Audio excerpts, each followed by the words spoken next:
Authorities identified the victims in a Missoula murder. Recent closures at Glacier National Park have slowed attendance, but park officials say it may still be a record year. And several pets perished tonight when the house they were in goes up in flames. Powered by the Montana Television Network. This is the 10 o'clock news on KPAX, Montana's news leader. Good evening, I'm Jill Valley. And I'm Dennis Bragg. DNA tests confirm a teenager who had been reported missing and in danger is one of the victims in a brutal Missoula murder. Missoula County Sheriff T.J. McDermott says the dismembered bodies of 15-year-old Marilyn Pickett and 24-year-old Jackson Wiles, both of Missoula, were found in the basement of a Strand Avenue home in August. The Montana Department of Justice had issued a missing endangered person advisory for Pickett on August 17th, saying that she had last been seen in the company of Wiles.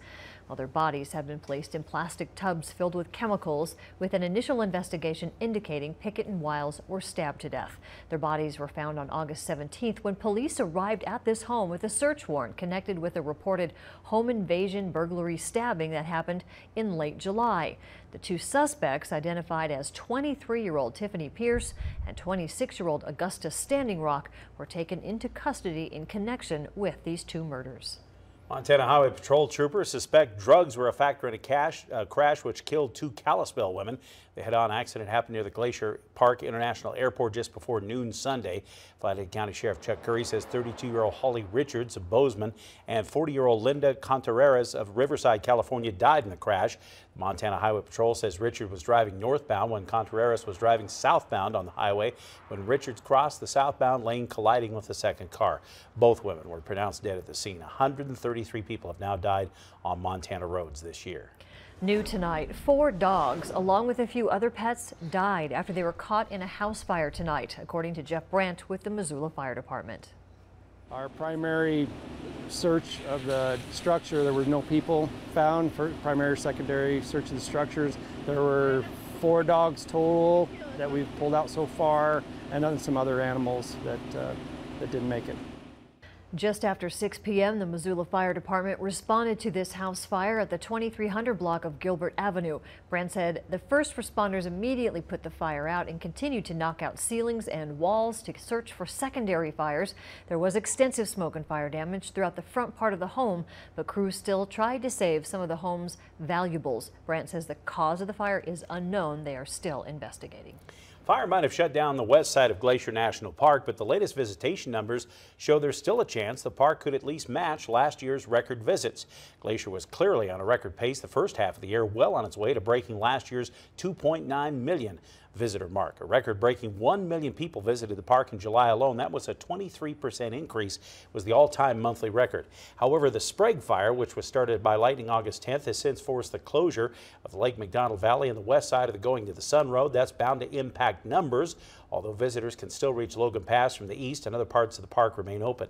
Despite the closures, attendance is still up 500,000 people from last year's record pace. And we are dealing with some critical fire weather with a red flag warning in effect for parts of the western half of the state tonight, but we could see some rain by the end of the week. Here's meteorologist Russ Thomas with the forecast. Russ? Yeah, we're going to start by focusing on that red flag warning. Now, it is until noon, or excuse me, midnight tonight that we have that red flag warning in place. Humidity not so much an issue right now. In fact, it's not really at all. It's those winds still projected through about midnight, 10 to 20, maybe gusting to 30. But the thing we're going to add on here is this is now also for Tuesday noon through midnight. So kind of pick things back up once again tomorrow. And it'll be for the winds and it will be for that humidity once again. As far as where humidity values are now, again, taking a big jump as typically happens this time of evening, around 40% for Polson and Kalispell. We'll have more coming up in just a few minutes. Fire management officials at the 135,000-acre Rice Ridge fire are working on a huge backburn operation on the south side of the fire just north of Ovando. They're hoping to limit the likelihood that this blaze will make any kind of a run to the south. NPN's Augusta McDonald updates their strategy. Between 4,500 and 6,000 acres span between the west to east perimeters from Black Canyon Creek to Cave Creek. The backburning begins at the fire line and will slowly crawl south until it approaches Forest Service Road 477. This is mostly national forest land, but it is right next to the Blackfoot Clearwater Game Range to the west. As we would like to start up here if we can and gradually bring this fire down and get a low intensity burn so we're not trying to kill the forest and get a high mortality rate. Sunday, they fired 3 ridges that run north to south and will back the fire down the sides of those mountains. Crews spent the end of last week building a sheltered fuel break that reaches 100 feet north of the 477 road. They want this 6-mile line to stop the Rice Ridge fire. And then when it gets closer to the road, we will start doing what we call hand firing and take crews, and they'll light this by hand along the road, progressing to the east. Fire managers say that bringing the fire to them and meeting it on their terms minimizes risk to the firefighters on the front line. Reporting from the Rice Ridge Fire, I'm Augusta McDonald for MTN News. Another 2 wildfires will be receiving help from FEMA. U.S. Senator John Tester announced today FEMA disaster assistance will be coming in to help fight the Highway 200 complex fires in Sanders County and the Moose Peak fire in Sanders and Lincoln counties. The resources come in the form of a fire management assistance grant and makes FEMA funding available to pay 75% of the state's eligible firefighting costs.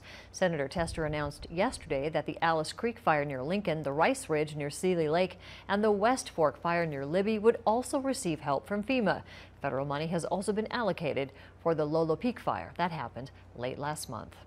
Montana has suffered from an unprecedented fire season, with wildfires consuming well over 1 million acres across our state.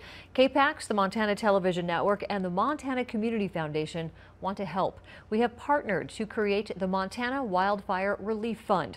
For nearly 30 years, the Montana Community Foundation has worked to strengthen communities through philanthropy and charitable giving.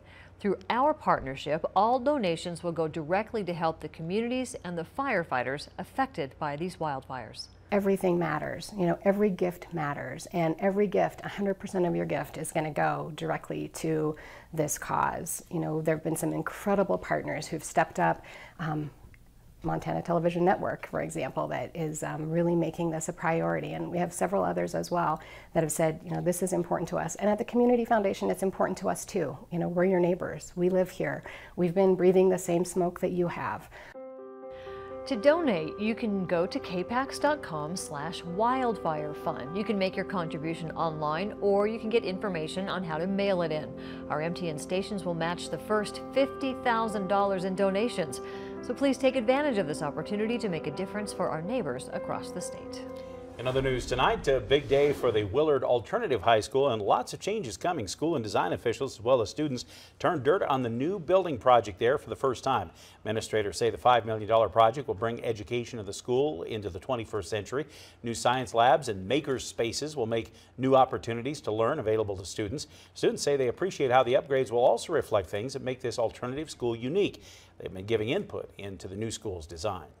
I am looking forward to, there are just going to be some more improvements such as technology, better programs for that. It'll be more, I guess, unique, such as 2017. It'll be more up to date. Just the building itself will look more modern. Project is one of the Smart Schools 2020 projects that were approved by voters a couple of years ago. That includes 17 Missoula County public schools that will be updated or completely redone over the next few years. Never forget. For 16 years, those 2 words have been a rallying cry, reminding Americans that despite our differences on the political spectrum, we are all united.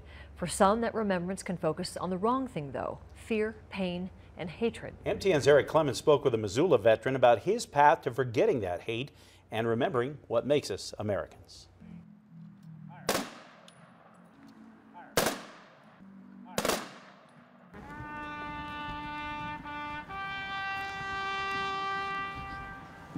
Missoula's Rose Garden transformed into a sea of American flags, one for each of the nearly 3,000 who died in the terrorist attacks on September 11, 2001, a date Americans will never forget.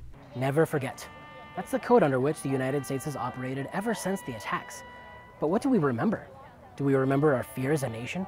Our collective yearning for justice? Do we remember the lives of all those lost? Joshua Colson was an 8th grader when the towers fell. He says what he remembers are feelings of anger and hate. Feelings, he says, took him years to forget. I remember greeting my friend at school, and literally this is how I greeted him: somebody has to die. Somebody needs to die for this. And my life became about joining the military from that point on so that I could make that justice happen. Colson enlisted with the U.S. Army in 2010, serving faithfully until 2015. As a veteran whose adult life was shaped by 9/11, he's often asked what this day means to him. I was really thinking about that today when I got up, like, what does this mean to me? Because I couldn't feel anything. And I was like, why isn't that? Because I should be so angry right now, and I wasn't. That's the point, is I don't feel the anger anymore. And that's what it means all about. It's all about the healing. And it's, I mean, healing is the path for peace. For Joshua, that healing comes from his family, and he wants to extend that peace to his children. You know, do I really want a conflict to define my children? And do I really want to raise them in an angry home? A generation is not going to be defined by its tragedy, it's going to be defined by its triumph. I've seen the hatred in my own life subside. I mean, that's where you start finding it. You start finding that peace, and then once you find that peace, start giving that to other people. Joshua now helps other veterans find their peace with River, the Rural Institute for Veteran Education and Research. And it provides an awesome place for us as veterans to meet each other, to talk to each other, to share our experiences, but then equip each other to go back out into the world and give that peace we found, give that triumph to that tragedy. And that's really what it's all about. In Missoula, Eric Clements, MTN News.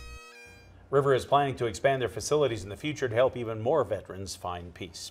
Coming up, Russ is back with details on our critical fire weather and red flag warnings, plus a pattern change towards the end of the week. You're going to like that. And the UN approves tough new sanctions on North Korea following its latest missile test, but the White House says they don't go far enough. Still ahead on KPAX.